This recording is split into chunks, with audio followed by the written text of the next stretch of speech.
یہ راز کسی کو نہیں معلوم کہ مومن قاری نظر آتا ہے، حقیقت میں ہے قرآن۔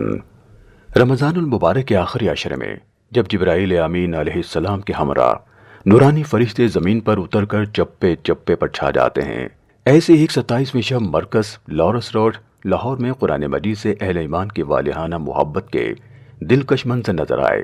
قیام اللیل کی روح پرور ساعتوں میں محبت قرآن سے سرشار اہل دل نے مسجد کا وسیع حال اور کھلا ذہن بھرنے کے بعد سڑک پر صفیں باندھ لیں۔ وہ ہجوم تھا کہ گویا قرآن سننے زمین سے لوگ ہی نہیں نکل آئے، آسمان سے فرشتے بھی اتر آئے ہیں۔ دوران تراویح دل نشی لب و لہجے میں کی گئی خوبصورت تلاوت سے آنکھیں اشکبار ہوئیں تو دلوں کی کھیتی لہلہاتی رہی۔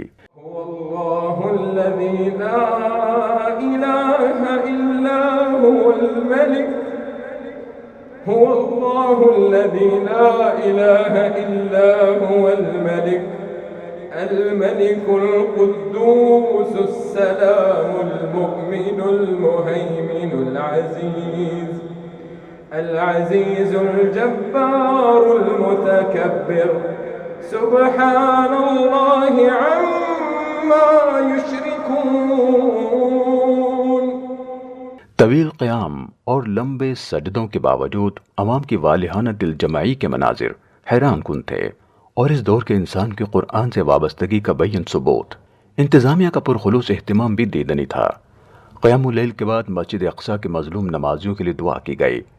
اللهم احفظ مسجد الأقصى اللهم احفظ مسجد الأقصى اللهم عليك اليهود والنصارى اللهم عليك اليهود والنصارى اللهم احفظ بلاد فلسطين ومسجد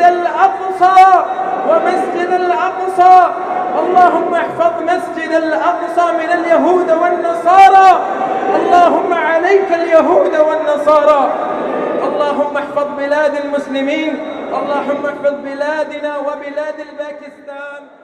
اور بعد ازاں علامہ ہشام الہی ظہیر، علامہ ابتسام الہی ظہیر اور دیگر نے ایمان افروز دروس قرآن ارشاد فرمائے۔ صحیح بخاری شریف کی حدیث سے یہ بات ثابت ہوتی ہے کہ والد اور والدہ نفلی نماز کے اندر تجھے آواز دیں، تو نماز توڑ کر ان کی آواز کے اوپر لبیک کہہ۔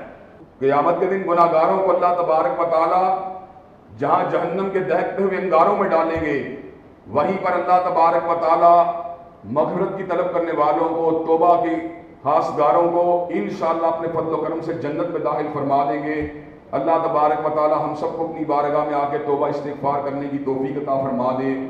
دعا ہے کہ اللہ تعالی ہر مرکز و مسجد میں کی گئی مسلمانوں کی عبادات قبول فرمائے، آمین۔